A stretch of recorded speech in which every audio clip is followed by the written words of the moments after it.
What's up, guys? Welcome back to Newswave. So yesterday, Hideo Kojima said some things, made the internet very mad, it seemed, because, well, some of the stuff he said didn't really make any sense and was kind of insulting. We're going to go over that here. It is a translation, though, so I want to say there is a chance with Kojima, because we've seen it before, maybe it was a mistranslation. I think a lot of people are kind of hoping it was a mistranslation because, whew, we'll be going over that one. Also, Pokemon Sword did leak out online. Not really going to talk about any spoilers here. Just going to go over a few little things with that. And Stadia's launch lineup. It's not great. We're going to talk a bit about that as well. As always, guys, enjoy these videos. Make sure to hit the like button. It does help out. And get subscribed so you can stay up to date on all the gaming news going on in the gaming world. We're going to start today with Xbox Game Pass. We know XO, of course, is coming up this week, XO 19. And, well, go figure, there's going to be some Game Pass announcements there. In fact, I have a feeling those might be some of the bigger announcements. I'm kind of hoping I'm off on that because I would like to hear something about the Xbox Scarlet with the PlayStation 5 seemingly jumping ahead with information being put out there. I think Microsoft really needs to strike here before the end of the year with just something. Even if it's like a teaser video with just more information or maybe one of those on-stage interviews. But after Xbox Game Pass tweeted this out, it's pretty clear they're teasing that there will be some, we'll say larger Xbox Game Pass announcement. They did it last year, and last year, that felt like those were like the bigger things there. I mean, the only other thing was really the fact that they had bought Obsidian, which, hey, turned out to be a pretty good buy so far for Microsoft, with The Outer Worlds doing pretty well, at least with critics and seemingly even sales-wise. Everyone seems happy around that game, so good pickup there. But I was really hoping there'd be a bit more at XO19, and we're going to find out this week. I've heard that there might be a few fun things there. I haven't really heard anything off the charts. I do think there will just be some shadow drops onto Game Pass for November and probably that day even. Here's hoping there's just a little bit more outside of just that. We also found out when Jedi Fallen Order's embargo will be up. It's actually when the game comes out. That is concerning. That's always concerning, isn't it? Generally, you want reviews to go up well before the game comes out so you can decide if it's worth picking up. At least you can skim through some reviews and see what some of the strong points of the game is, if it's what you were expecting. I mean, at least Death Stranding went up like a week before it came out, and it was obviously people were torn on it, but at least it gave people an idea of what the game is and the fact that there really wasn't a lot hiding in the game as some people were theorizing on. But Jedi Fallen Order by EA. Yeah, it's Respawn, but EA, and apparently it's coming. The embargo is going to lift, and those reviews will be coming Thursday night, 9 p.m. Pacific time. So literally at midnight for me on Friday. Boom, reviews will go up, but I'll have already probably popped the disc in or loaded it up on the dashboard to play. So at that point, reviews won't mean too much. Just if you're unsure, I guess just wait for release day, check reviews, and then if it looks good to you, then go ahead and buy it. I mean, honestly, pre-orders don't mean much anymore because you don't really sell out games anymore, right? I mean, you can go find it physically most places, or of course, you can just buy it digitally. So unless you are a die-hard Star Wars fan or you're happy with all the previews and stuff you've seen, just wait for release day to roll around and then check out reviews. But nothing before then. We won't even have EA's access, their premiere, their early access where you can usually play for like 10 hours or something. That won't even be around. And for anyone wondering if there will be any kind of Switch or Switch Lite price cuts, maybe in the next year or so, maybe going the next holiday, does not seem to be the case. I think Nintendo is pretty locked in with 200 and 300, and then maybe they'll do some other revisions or something, either to get cheaper or maybe more expensive. Hard to say there, but Furukawa did talk to shareholders saying, "We want to maintain the value of our products and sell them at their current price points for as long as possible, so we have no plans to reduce prices at this time. We want to improve profitability by increasing the number of units sold and selling the Nintendo Switch family of hardware for as long as possible." Shareholders, of course, just want as many systems out there. They want really to make money on software. That's where the big money is, right? It's not necessarily on selling the hardware, although Nintendo does tend to pull in profit on their hardware like right away, day one generally. I think the Wii U was a bit strange for them because I believe they didn't make money right away. I think the tablet was a bit more expensive, but that of course turned out to be just overall a problem system for them, but seemed to lead to the Switch, which has done really well. So yeah, I wouldn't expect a price cut anytime soon. I mean, we see their games stay $60 for a long time, right? So the system, yeah, if anything, they would introduce an even cheaper model, like they have the 2DS, for example, for the Switch. But as long as that 2DS and 3DS, I guess 2DS XL really, and the regular 2DS are around, don't expect any type of price cuts, because that technically to them is their bottom of the market price. And guys, some of the quick news out of the way, let's get into the bigger stuff. Let's just talk about Hideo Kojima and his comments on Death Stranding, specifically on reviewers who covered Death Stranding. If you remember, when those review scores came out, they were all over the place, but we did have some extremes. We had some that were 10s, and then we had some that were fairly low. I mean, I know there's a full 1 through 10 review score system, right? But if it's like a 6, it's terrible, apparently. 7's not even great, right? That's just kind of where we are. If you're below a 5, like 1 through 5 doesn't exist for a game that works for the most part, right? So Death Stranding getting like a 6.8 on IGN, that threw a lot of people off, especially when we see other places giving it 10 out of 10s and 95s. Well, Kojima was asked about this, and I really wanted to hear his answer for it, and he did not disappoint, because it was like peak Kojima for talking about, I guess, his vision and people's ability to understand it, I guess. This is what he said. I have to say that the game received enthusiastic reviews, especially in Europe and Japan. Here in the United States, on the other side, we had stronger criticism. Maybe there's a game that is difficult to understand for a certain type of critic or audience. Americans are big fans of first-person shooters, and Death Stranding is not. It flies higher. I always try to create new things, and disputes and discussions are fine, but it must be said that the Italians or the French have a different artistic sensibility that allows them to appreciate this kind of very original products. So there we have it. That's right. That's right. In America, first-person shooters, all the rage, of course. They get 10 out of 10s constantly. Well, actually, wait a minute. No, Call of Duty, I think, got like an 81 on Meta. It scored lower than Death Stranding, right? All right, how about this? How about we break down all of the average review scores by region?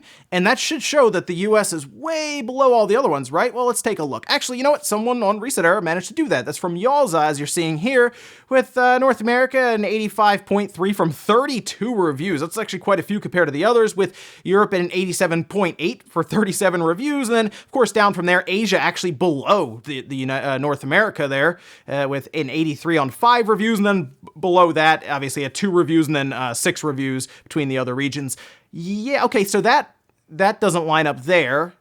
Let's check Metacritic. We can get the top 20 from 2019 and see what we have. Well, okay, so it looks like the best video games of 2019 aren't even first-person shooters. The closest things we have are Resident Evil 2. I guess that would be a third-person shooter there. You could even look at Red Dead Redemption 2 on the PC, although, of course, that is a re-release from last year going to the PC at 93. I mean, we're all talking about something like Sekiro possibly gaining a Game of the Year nod, and then you even see Divinity being the best-rated game overall for 2019. I think Kojima might be a bit confused on this one. I think what he said makes sense if you talk about one thing, and that is sales. No one's going to dispute that Call of Duty sells exceptionally well in the US. It will be the best-selling game in the NPDs, right, for the year of 2019. We know that because there's data to back that up. It seems to happen every year. It didn't happen last year, I believe, because, when Red Dead Redemption 2 came out, that pretty much just took out Call of Duty. And, okay, that makes sense. It's a game that you don't see very often, but Call of Duty is like always at the top. And it makes sense. In the US, people like to go out and they'll buy Madden, they'll buy Call of Duty, they'll buy FIFA even, Battlefield. But yeah, Call of Duty always takes the top crown for sales. And that makes sense for sales, but it's not always rated the highest. Kojima just seems to have a hard time, I think, understanding that maybe people don't really get it. Like, they just don't feel like even getting it. It's if the gameplay's not great in a game, a narrative, to me, won't save it. And I don't think it should, because that's best kept for the movies or a game where you know what you're getting into when you walk into it. That's another thing. You didn't really tell people as much right up until like months before the game came out. We were all kind of guessing for years before, 4 to 5 months of it coming out. And then he started showing us everything. Tokyo Game Show, long gameplay demo, but then it gets to store shelves, reviewers start checking it out, and it didn't click. The gameplay just wasn't there, and that's what the problem is, at least for reviewers. You might like the game, but even, I think most people who even like the game look at it and they say, yeah, this game's not going to be for everyone. Once you get that phrase stated, even by reviewers who like the game or just people like the game, it's not going to be critically acclaimed. I think Kojima should understand that. What he said, again, makes sense for sales. not really for critical reception. Next up, we'll talk about Pokemon Sword and Shield. The actually review embargo for that is up an hour after this comes out, I think. It's up this morning, I believe. So we should have a review score on Metacritic for that pretty soon, which is good to hear. The thing that might not be good to hear for people who are trying to avoid spoilers and hoping that they won't get out there, well, Pokemon Sword leaked online. The actual files did. So people are currently playing it right now on their hacked Switch systems. Now, this has also given us the ability to have data mining take place, and without I guess ruining anything for people, those leaked Pokedexes that people saw, and you saw some Pokemon that weren't there, and people got really, really upset. Well, we'll just say that Pokedex isn't completely correct with those leaks. All right, I'm not going to tell you which ones are in, which ones are out. I think some people who I did see kind of unhappy about some of the selections for which Pokemon were left out might be pleasantly surprised. In fact, I wouldn't even look at the leaks or any data mining. I would just kind of keep eyes forward, blinders on, go until release day, pick the game up, and I think you might be surprised by at least a few of them in there. Now, there's still quite a few that are not in there. There are even moves, quite a few moves that didn't even make the cut. But it is interesting to see what was incorrect from those leaks to now, and I think some of that has to do with the online functionality possibly kind of playing a role here. So it is out there. If you see any threads pop up that are talking about spoilers or Twitter threads or wherever, yeah, people actually have the game. So you could be spoiled. Next up, we'll talk about Google Stadia and its launch lineup. This is interesting. It's not the greatest. I will say it's not terrible, but it's definitely not good to launch with going into the holidays when people are going to be playing all kinds of other stuff. It's definitely a bunch of older games. It's nothing brand new, I guess. Here's the slide. Just take a look. Assassin's Creed Odyssey, of course, we knew that was going to be there. Destiny 2 comes with the, I guess, the day one kit that people were buying, including myself. Guilt, which, okay, that's newer. Just Dance 2020, I have no idea how that's going to work with latency. All of this, by the way, is for the November 19th release. And then we have Kine, we have Mortal Kombat 11, Red Dead Redemption 2, which might be the most intriguing one on that list, I'll admit. Then we have 3 different Tomb Raiders, Samurai Showdown, and Thumper. I have no idea why 3 different Tomb Raiders are on there, unless Square just cut them a deal and said, hey, you can have all 3 of them. We don't care. Not a great launch lineup that I'm seeing here. Stadia is a hard enough sell as it is. Probably the best one, like I said, on that list is Red Dead Redemption 2, although most people who really wanted to play it played it a year ago. Most people are buying it on PC specifically because they want to try to max it out their video card. It's very tough. That might be the most interesting one, just to see how Google's, super powerful servers actually handle the game, because, hey, you know what? Even with the latency, it might not be that different from the console version. Okay, yeah, I know, I'm taking a shot at Red Dead's terrible controls, we'll say. Delayed feeling controls on the Xbox One and the PlayStation 4. They're there. Better on the PC, but of course the PC version beats up any and all video cards right now. We've seen RTX 2080 Ti's brought to their knees with this game. So it is going to be interesting at least to see Google's servers attempt to brute force that game. Otherwise, though, I'm not compelled by much here. Do I want to play a first-person shooter through streaming? Do I want to play fighting games through streaming? Not really. Assassin's Creed Odyssey might be fun, but again, that's older. I was hoping for something maybe a bit newer. Like if they could have got EA on board with Star Wars, that Jedi Fallen Order, that might have been at least a bit more intriguing. It's not looking great. I'm really interested in the performance, and they will launch and add more games going forward. I was hoping for a bit more for their launch window. But hey, November 19th, I'm supposed to be getting, the Founders Edition, and we'll check out the controller and see how it plays. But not a lot of confidence so far in what I'm seeing. And in our last bit of news, hey, the Wii is still going. Yeah, there was a game that released pretty recently for it, Just Dance 2020. That's right, Ubisoft is still putting games on the Wii. I think this might be their last one, I think at least for now, that they've announced. But people have wondered, why do they keep releasing it on the Wii? It keeps selling, and I'm not kidding. It keeps selling. I'll show you here. In the UK, Just Dance 2020 debuted at number 15, which, okay, sounds all right, I guess. But this is all physical, by the way. 55% was on the Switch. All right, that's about right, I think. I think that makes sense with the audience and kind of the Switch's nature as a portable system as well as a hybrid, and the Joy-Con controllers, of course. And then we had the Wii at 21%. And I'm not kidding. And the crazy thing is the PlayStation 4 was 14% and the Xbox One was 10%. The Wii accounted for more volume than the PlayStation 4 and the Xbox One in the UK with physical sales. Now, I don't expect this to really show up on the MPDs or anything. I would like to at least hear if they have a breakdown of it. I'm just curious. I just want to see if the Wii version is able to outsell the PlayStation 4 and the Xbox One version in the US as well. And you know what? If you buy it on the Wii, let me know. I'm curious. Put it in the comments. I want to know who is buying this still on the Wii. I have an assumption that it is maybe grandparents or maybe people who don't play a ton of games, but hey, they like Just Dance 2020 because it's fun. You have the Wii, and look, it's releasing on a system that you have, and you're not super into games, so you're not going to get the PS4 or the Xbox One or even the Switch version. You just want the Wii version because that's what you know and you use the remote.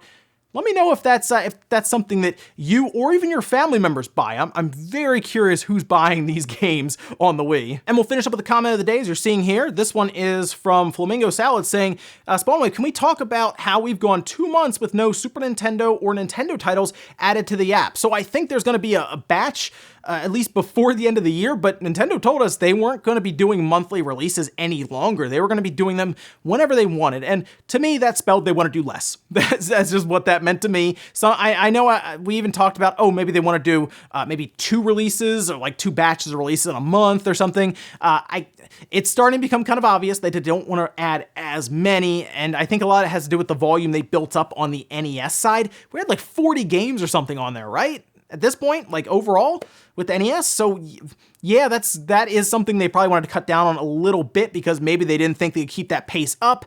And I'm hoping something releases here soon, maybe in the beginning of December, but it is kind of a shame to see that considering we were at least getting some on a fairly known schedule for the NES. And when Super Nintendo got added, we got really excited about the possibilities going forward. And so far it's been just radio silence on any other Super Nintendo releases, but that does mean you will probably be surprised by something at some point popping up on Twitter. And of course, we'll cover it here when they eventually put out another Super Nintendo game. Ladies and gentlemen, it's Cody here for Newswave. If you enjoyed this video, guys, hit the like button, really helps out. If not, hit the dislike. Leave comments down below about everything we talked about, whether it's Kojima's comments on why us in the West don't understand Death Stranding, at least the reviewers, why they didn't seem to understand it or get it, even though the average review score across the board seems to be about the same with all regions.